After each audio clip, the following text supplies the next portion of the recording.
Now read this. Hello and welcome back to Now Read This, Chronicles of Prydain, Book 4, Taran Wanderer, Chapter 16, Taran Wanderer. Fever came, sweeping over him, a blazing forest through which he staggered endlessly, tossing on the straw pallet he knew neither day nor night. Often there were dream faces half-glimpsed, half-recognized, of Lonio, of his companions, of all whom he had loved, yet they slipped away from him, shifting and changing like wind-driven clouds, or were swallowed by nightmares that made him cry out in terror.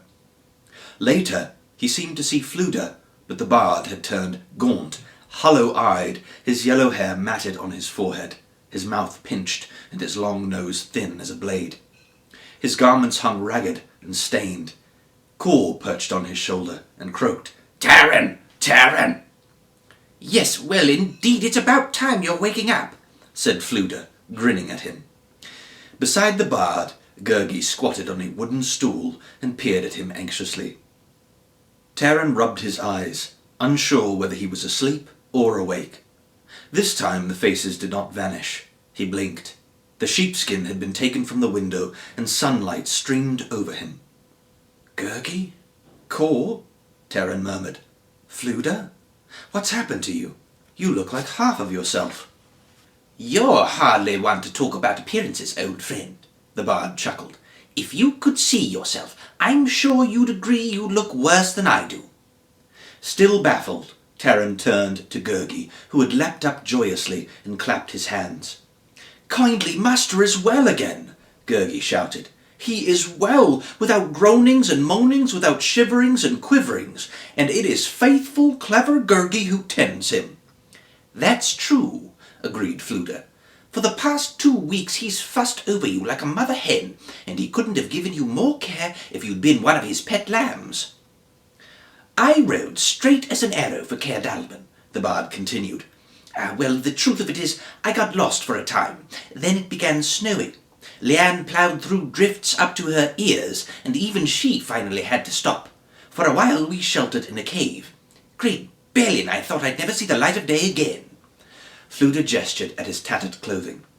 "It was the sort of journey that tends to make one rather unkempt, not to mention 3/4 starved. Cor was the one who happened to find us, and he guided us along the clearer trails.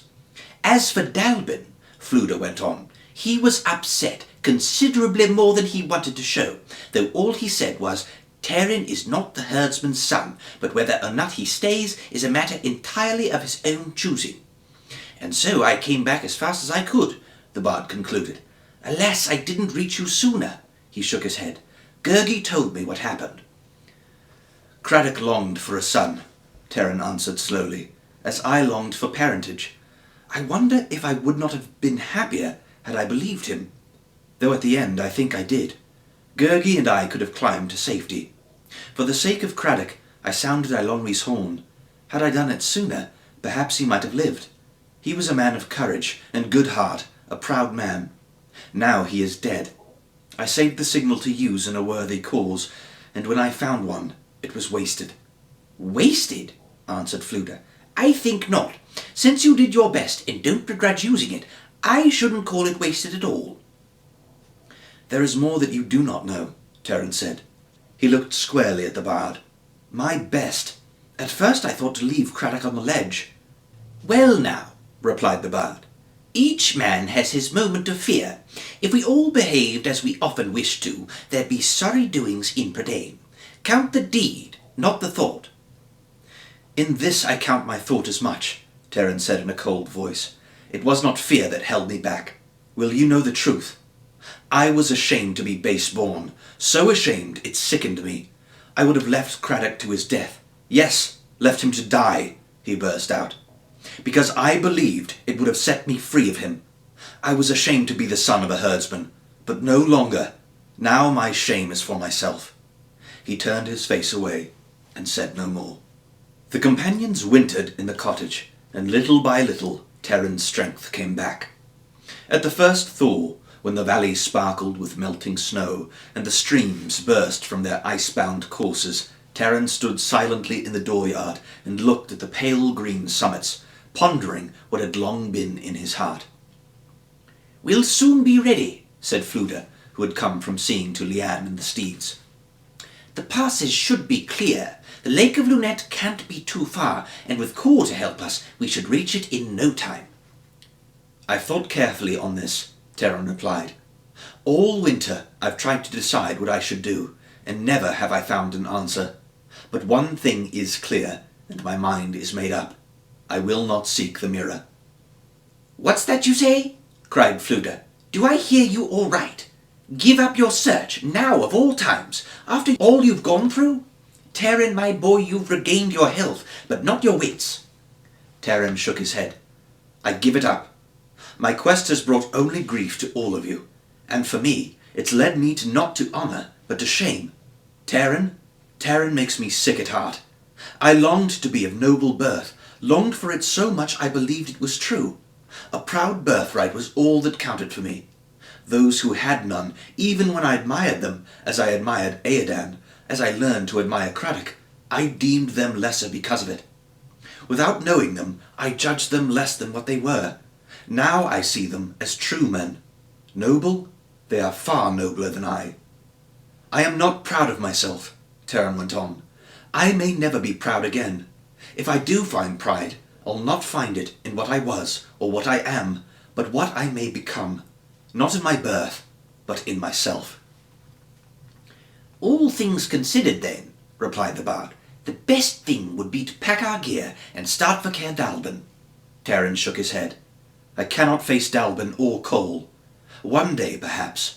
Not now. I must make my own way, earn my own keep. Somehow the robin must scratch for his own worms." He stopped suddenly and looked, wondering at the bard. Audu! Those were her words. I heard them only with my ears. Until now, I did not understand with my heart. "Scratching for worms is unappetizing, to say the best of it," Fluda answered. "But it's true. Everyone should have a skill. Take myself, for example. King though I am, as a bard you'll find none better." A harp string snapped, and for a moment it appeared that several others might give way. "Yes, well, aside from all that," Fluda said hastily, "if you don't mean to go home, then I suggest the Free Comets. The craftsmen there might welcome a willing apprentice." Taran thought for some moments, then nodded. "So shall I do. Now I will scorn no man's welcome." The bard's face fell. I fear I can't go with you, old friend. There's my own realm waiting. True enough, I'm happier wandering as a bard than sitting as a king, but already I've been too long away." "Then our ways must part again," Taran replied. "Will there ever be an end to saying farewell?"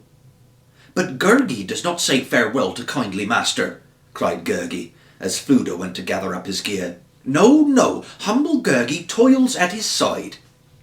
Taran bowed his head and turned away.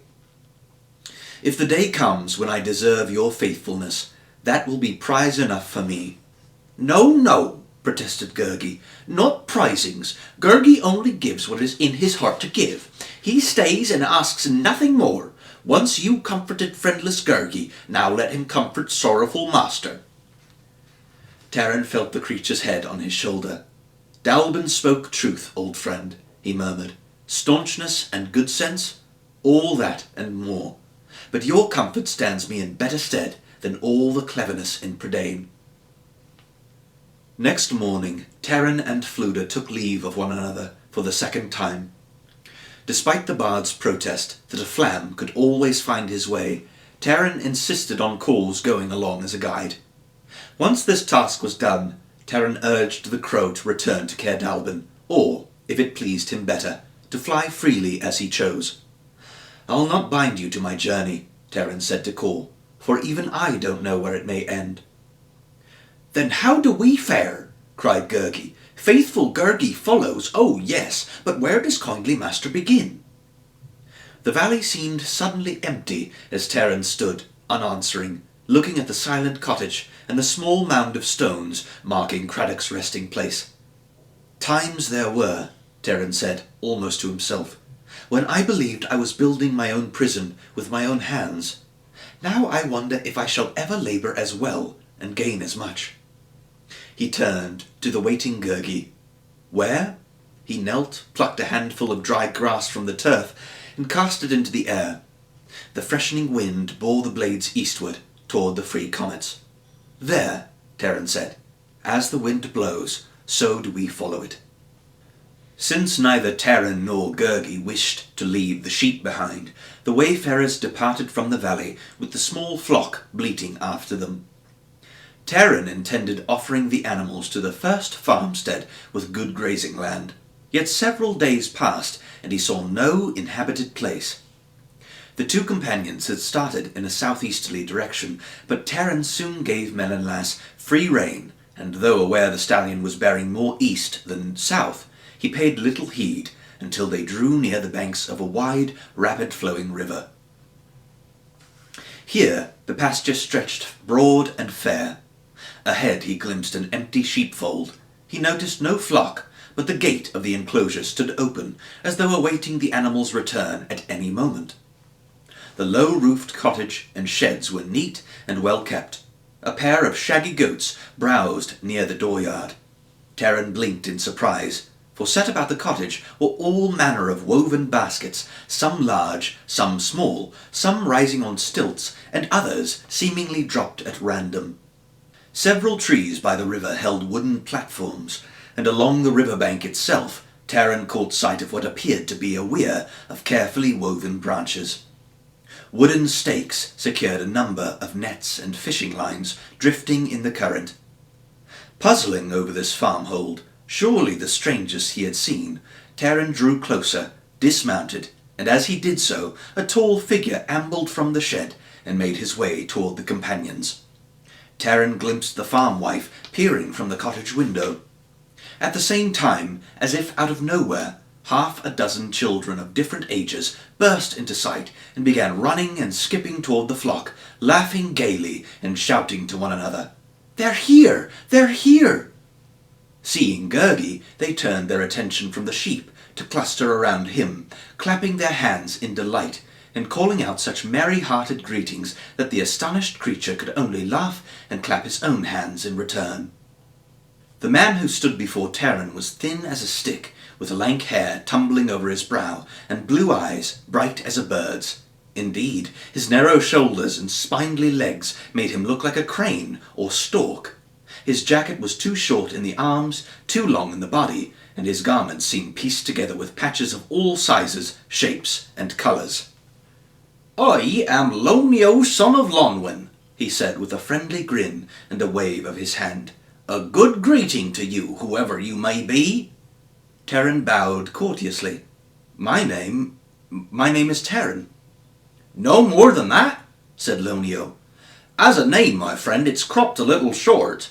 He laughed good-naturedly. "Shall I call you Taran, son of nobody, Taran of nowhere? Since you're alive and breathing, obviously you're the son of two parents, and you've surely ridden here from somewhere else." "Call me, then, a wanderer," Taran replied. "Taran Wanderer? So be it, if that suits you." Lonio's glance was curious, but he asked no further. When Taran then spoke of seeking pasture for the sheep, Lonio nodded briskly. "Why, here they shall stay, my thanks to you," he exclaimed. "There's no grazing fresher and sweeter, and no sheepfold safer.